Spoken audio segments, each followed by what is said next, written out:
उसके ताले उन्होंने नहीं तोड़े रात में जाके चोरों की तरह। राजकुमार शर्मा को अपने बगल में रखते ना, जो जाके रामगढ़ में चोरी करने गया था। आधी जमींदारी बिहार सरकार ले गई, दरभंगा मधुबनी में आधी जमींदारी एसबी सिंह जी खा गए। किसी के पिता का नाम का उपयोग करेगा तो उनके वंशज का ये हक है, दायित्व है कि वो उसके खिलाफ अपना आवाज़ उठाएं। तर्क न्याय संगत नहीं है कि ये लोग मेरे पिता या हमारा नाम इस्तेमाल करके वोट मांगे। अच्छे कारण के लिए और निस्वार्थ भाव से हमारे पिता का नाम ले, उनकी प्रतिष्ठा बढ़े, उनकी शान बढ़े, ये हमसे इससे बड़ा गर्व की चीज़ हमारे लिए हो ही नहीं सकती। लेकिन अगर कोई अपने राजनीतिक स्वार्थ के लिए हमारे पिता का नाम का दुरुपयोग करेगा तो ये हमारा धार्मिक दायित्व है कि हम उसके खिलाफ अपना आवाज़ उठाएं। और हमने ये किया।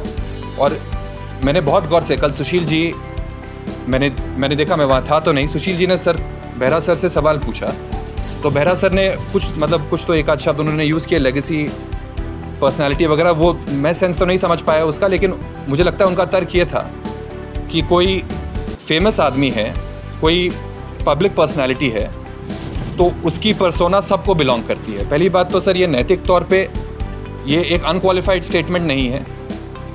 लीगली अगर इसकी ये सही भी है तो ये नैतिक तौर पे अनक्वालिफाइड स्टेटमेंट नहीं है। अगर कोई गलत काम के लिए किसी के पिता का नाम का उपयोग करेगा तो उनके वंशज का ये हक है, दायित्व है कि वो उसके खिलाफ अपना आवाज़ उठाएं।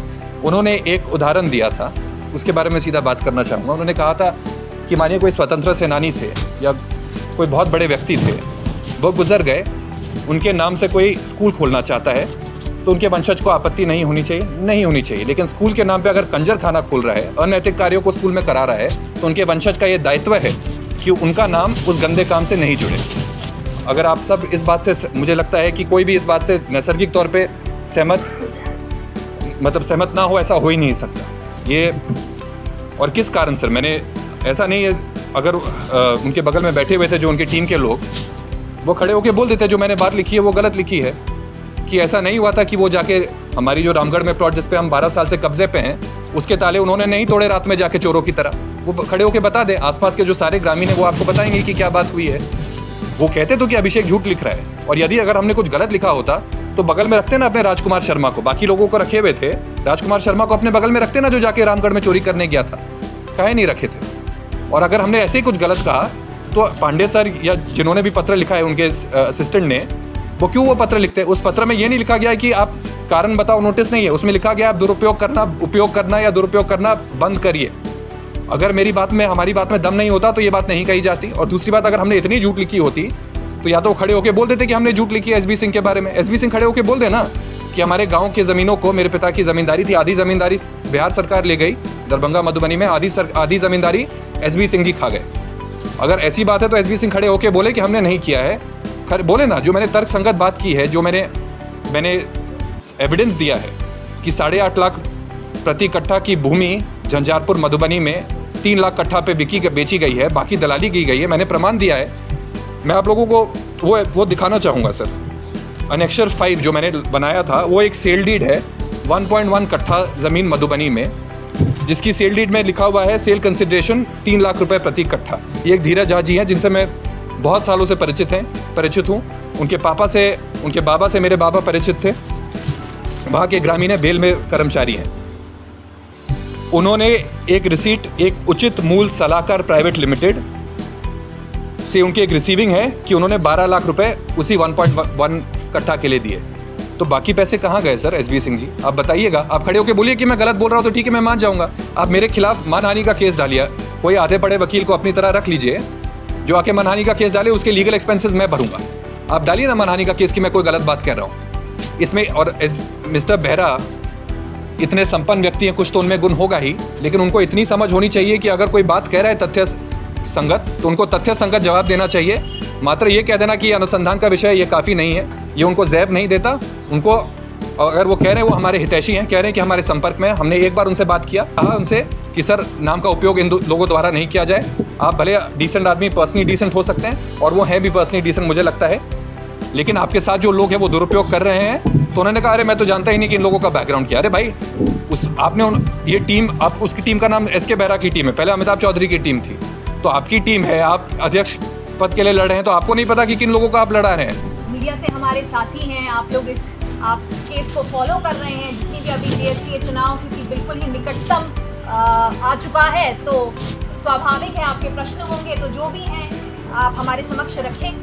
जैसा कि मेरे भाई साहब अभी बता रहे थे कि जो हमने रिटर्निंग अफसर इलेक्टोरल ऑफिसर जो है DSCA कॉन्स्टिट्यूशन के अंदर कॉन्स्टिट्यूटेड, उनको हमने एक पत्र लिखा क्योंकि हमारे संज्ञान में आया कि एक पर्टिकुलर गुट अपने आप को अमिताभ चौधरी के लोग कहकर अमिताभ चौधरी जी आदरणीय स्वर्गीय पिताजी के लेगेसी को अप्रोप्रिएट कर रहे थे।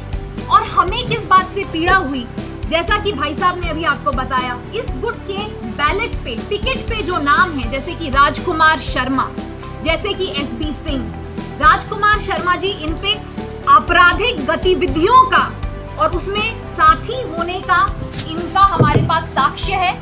इन्होंने क्रिमिनल ट्रेसपासिंग की आदरणीय पिताजी के प्रॉपर्टी पे, बीच रात ये चोरों की तरह वहां गए।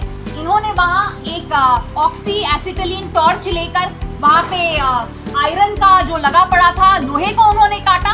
तो इस तरह की आपराधिक गतिविधियों को जो अंजाम देते हैं, ऐसे लोगों को आपने टिकट पे डाला और पिताजी के विरुद्ध ही। जी, मतलब आप किसी की हत्या करो, किसी से चोरी करो और फिर बोलो कि भाई मैं उनके नाम पे मैं वोट मांगूंगा। गांधी जी की बात कर रहे थे, अगर गांधी आज भी शायद गोपाल विनायक गोडसे, नाथूराम गोडसे के बड़े भाई जिंदा हैं, गांधी जी के नाम का उपयोग अगर गोपाल विनायक गोडसे इस्तेमाल करे किसी चीज़ के लिए, तो सिर्फ गांधी जी के वंशज नहीं, पूरा हिंदुस्तान खड़ा होगा कि आप ये काम नहीं कर सकते। तो ये मेरा दायित्व था कि राजकुमार शर्मा जिसने ये काम किया, जिसने मेरी माँ के अगेंस्ट झूठा कंप्लेंट दिया, और मैं आपको और भी कुछ बैकग्राउंड दे देता हूँ। उस दिन से मेरी माँ बतौर खुद IPS अफसर थी, है ना। मेरी माँ एक मध्य वर्गीय परिवार से आती थी। उन्होंने अपनी सारी बहनों को पढ़ाया, अपने सारे भाइयों का ख्याल रखा। 8-9 भाई बहन थे।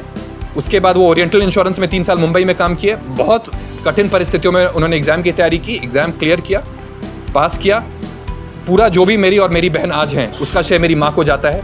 हमें पढ़ाना लिखाना, पिताजी बाहर घर के कामों में इन्वॉल्व उतने नहीं थे, सब कुछ मेरी माँ ने सिंगल हैंडेडली किया। हमारे करियर में भी जो गाइडेंस देना है, जो मदद करना है, मेरी माँ देती हैं, और कोई तीसरा व्यक्ति या दूसरा व्यक्ति उसमें ने योगदान नहीं दिया। मेरे पिताजी ने योगदान, मतलब उनके ब्लेसिंग्स है मेरे साथ, लेकिन मुख्य भूमिका उसमें मेरी फादर की रही। मेरी दीदी के करियर के लिए भी वो बात इक्वली लागू होती है। जो भी उनमें गुण है, जो भी उनकी शिक्षा है, जो भी उनके टैलेंट्स है, वो मेरी माँ के कारण है।